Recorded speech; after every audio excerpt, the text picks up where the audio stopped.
No final da tarde, quando a festa estava chegando ao fim, decidi confrontar minha irmã. Puxei ela para um canto e perguntei diretamente sobre as coisas que eu tinha ouvido. Queria dar a ela a chance de explicar. Queria acreditar que havia algum mal-entendido. A reação dela foi pior do que eu esperava. Em vez de constrangimento ou pedido de desculpas, ela ficou na defensiva. Disse que não estava mentindo sobre nada, que realmente estava ajudando a família do jeito dela. Quando perguntei especificamente sobre o financiamento da casa, ela disse que isso era problema meu, que ninguém tinha me obrigado a pagar. Foi nesse momento que algo se quebrou dentro de mim. Ninguém tinha me obrigado a pagar, eu havia assumido. Aquelas parcelas porque meus pais me pediram ajuda, dizendo que era temporário, que eles estavam em dificuldades. E agora descobria que minha irmã estava morando de graça na casa, se passando por heroína da família, enquanto eu era vista como a filha que não ajudava em nada. Mas o pior ainda estava por vir. Quando fui procurar meus pais para conversar sobre a situação, para tentar entender como as coisas tinham chegado naquele ponto, recebi a maior frieza da minha vida. Minha mãe me olhou nos olhos e disse, com uma calma assustadora, que eles tinham tomado uma decisão. A decisão era que eu não fazia mais parte daquela família, que havia chegado a hora de eu seguir meu próprio caminho, que eles tinham percebido que eu estava causando problemas e conflitos desnecessários. E para tornar as coisas oficiais, eles tinham bloqueado meu número de telefone e iam trocar as fechaduras da casa. Eu não era mais bem-vinda ali. Fiquei em choque completo.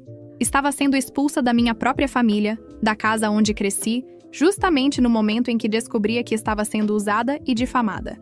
Era surreal demais para ser real. Tentei argumentar. Tentei fazer meus pais entenderem o absurdo da situação, mas eles estavam irredutíveis. A decisão estava tomada.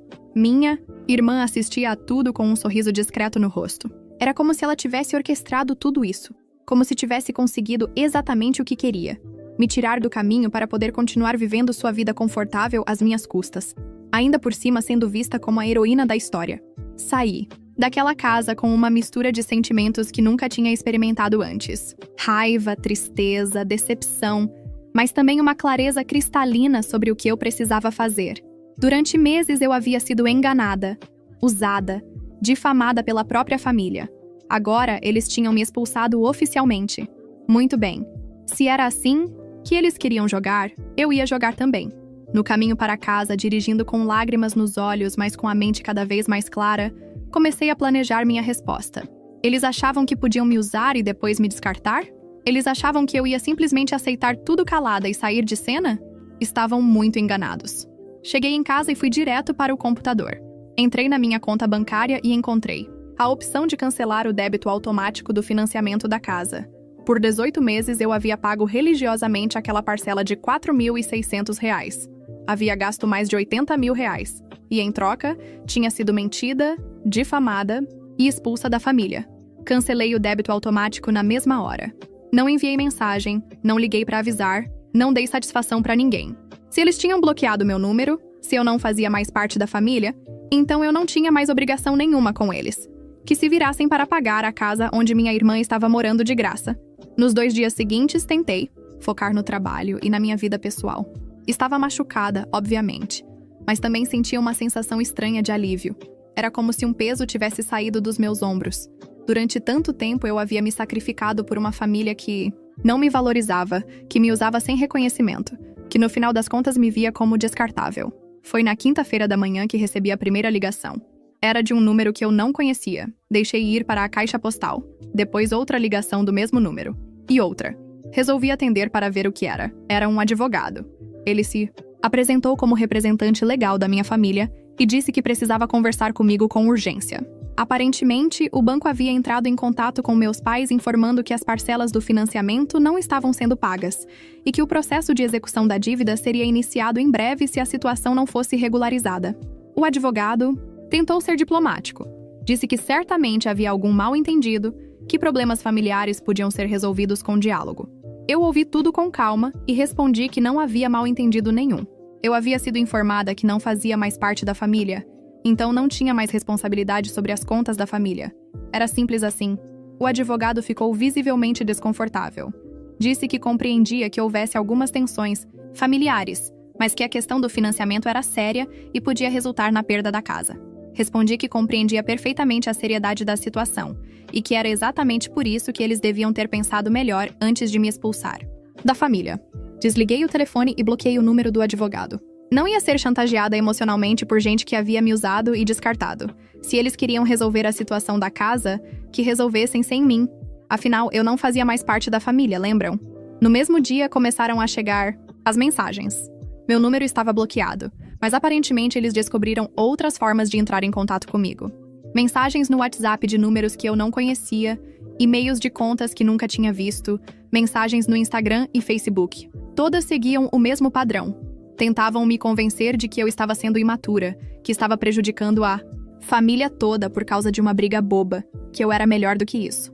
Algumas eram mais diretas, falando sobre a gravidade da situação financeira e pedindo para eu ter um coração. Outras eram mais manipuladoras, tentando jogar culpa em mim pela possível perda da casa. O que mais me chamou a atenção foi que nenhuma das mensagens continha um pedido de desculpas.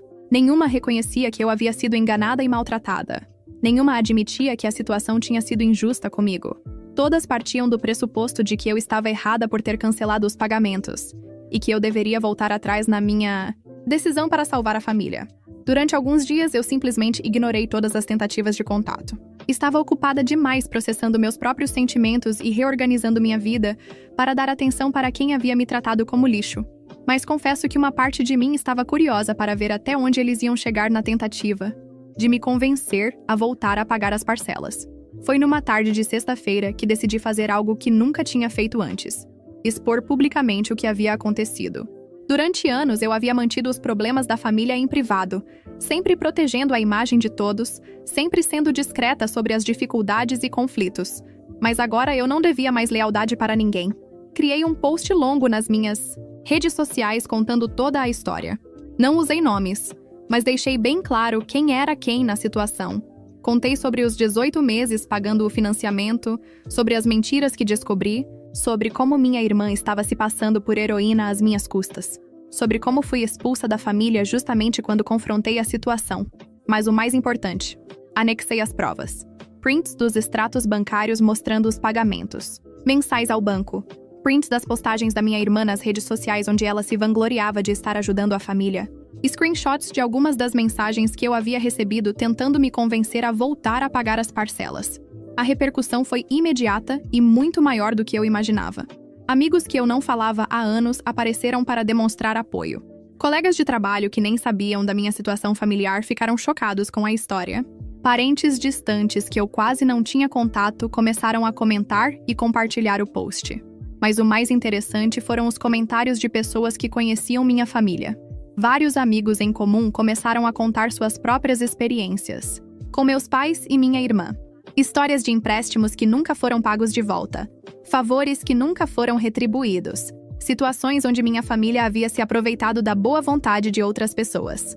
Aparentemente, eu não era a única que havia sido usada. Havia um padrão de comportamento que eu nunca tinha percebido porque estava no meio da situação. Minha família tinha o hábito de se aproveitar da generosidade dos outros, sempre com desculpas e justificativas que pareciam razoáveis na superfície, mas que no fundo escondiam uma mentalidade parasitária. O post viralizou na nossa cidade. Em questão de horas, centenas de pessoas haviam compartilhado, comentado e reagido à história. E o mais gratificante, a narrativa que minha irmã havia construído sobre ser a salvadora da família começou a desmoronar publicamente. Pessoas que antes elogiavam minha irmã começaram a questionar as versões que ela contava. Amigos que acreditavam que ela estava bancando as contas da casa descobriram que, na verdade, ela estava vivendo de graça às custas de outra pessoa. A imagem de filha heroína que ela havia construído começou a ruir. Nos dias seguintes, as tentativas de contato se intensificaram. Agora não eram mais só pedidos para eu voltar a pagar as parcelas. Eram também tentativas desesperadas de controlar os danos da exposição pública. Mensagens pedindo para eu deletar o post, prometendo que iríamos conversar e resolver tudo em família. Mas eu não estava mais interessada em conversas. Eu havia tentado conversar antes e fui expulsa da família. Agora que a situação financeira